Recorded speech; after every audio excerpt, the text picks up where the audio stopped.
What's up, Coach Ryan family here from VIPAR. Today I've got a killer core series for you that's going to help bulletproof your midsection. Okay, for those of you with low back pain, it's going to be incredibly important. It's going to be incredibly beneficial for you to incorporate this into your routine. The other thing it's going to do is help develop some abdominal muscles. That's right, those six-pack muscles that everybody wants. Now, first and foremost, if you want a visible six-pack or visible abs, you need to diet for them. The majority of the work that's going to be done to help you get that six-pack is going to be done in the kitchen, not the gym.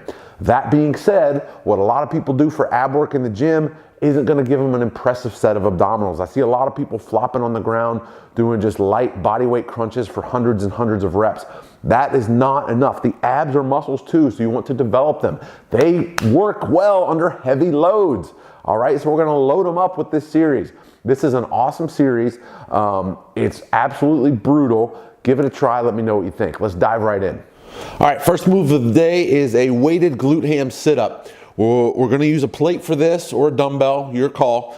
A lot of people are under the impression that they should not train their hip flexors. So you will see a lot of people doing ab work where the feet are not anchored in. This does have a time and a place to isolate the abdomen, but I do think it's also important to have strong hip flexors. It's going to help you avoid hip pain and back pain in your squatting movements, and it's going to help improve your hamstring mobility if your hip flexors are strong. So we're going to set up in a glute ham bench. You want to make sure you're set up so that when your legs are locked in, your butt is off the back of the pad here, okay? We want your hips to be able to move so that you don't get into hyperextension of the lower lumbar spine. So I'm going to lock my feet in here.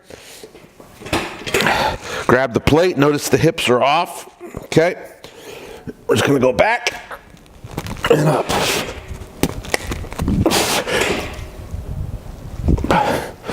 Okay, right like that. Do as many reps as you can of that, and then we move into the next one. Next one in the series is going to have you in the same position. It's the Russian twist. So you're just going to stop where you finish with the sit-ups, lean back a little bit, and then start the Russian twist. Now, it's important to note on this, I am not twisting my shoulders or my lumbar spine. The goal with the Russian twist is to keep your torso locked in solid and move the weight around your body, okay? So don't purposely twist.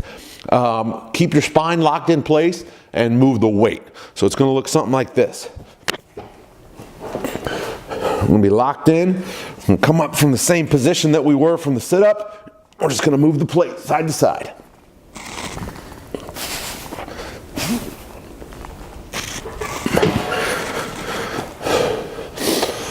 From there, we'll move on to the next one. Next one's the side lying pull-off press with the plate. You want to hold each rep for a 2 count for it to count. We're going to get into the machine. You're going to have your top leg in the front and your bottom leg looped behind. And get in position here. You're just going to press out.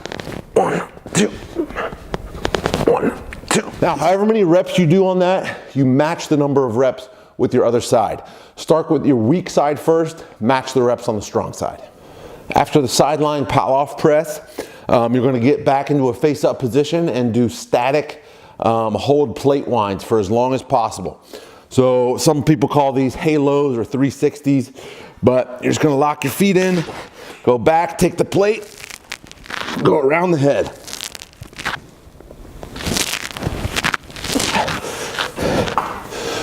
Do reps both clockwise and counterclockwise on that. 1 rep around equals 1 rep.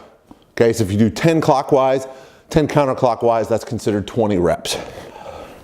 Next one here is side bends. We're going to get back into that side lying position. Okay, so again, we're going top leg in the front, other leg behind, and we're just going to bend down and back up. To finish this series off, we're going to work the back of the body. That's right, the glutes, the spinal erectors, and the lats. A lot of people don't consider those muscles the core, but I do because they help support and stabilize the spine. So we're going to train them in this core series. You're going to hop up, face down. Hit my microphone cord out of the way. And we're just going to go grab your plate and go up into the iso position, and you're just going to do rows, as many as you can. When you can no longer hold the static position with your back, then start doing them 1 rep at a time. Up and row, up and row, up and row. It's gonna burn, okay? Be prepared to do a lot of reps with that, depending on what style plate you get. All right, so that concludes this brutal and challenging core series. How do you incorporate this into your training? I recommend doing this no more than 1 time a week. You can do a little bit easier core work on other days, but 1 time a week for this brutal one. You wanna go typically 2 to 4 rounds, depending on your training ability, how long you've been training, how strong you are already. A gymnast would do 4 rounds. Someone that's not a gymnast might start with 2. And you want to tally up the total number of reps you get across the entire series. Take that number, and each time you repeat the workout, aim to get a bigger number. Simple as that, okay? Doesn't matter where you make the improvement. Some weeks, some exercises are going to improve at a faster rate than others. That's okay. For example, the sideline power-off press with the hold, that's a tough one.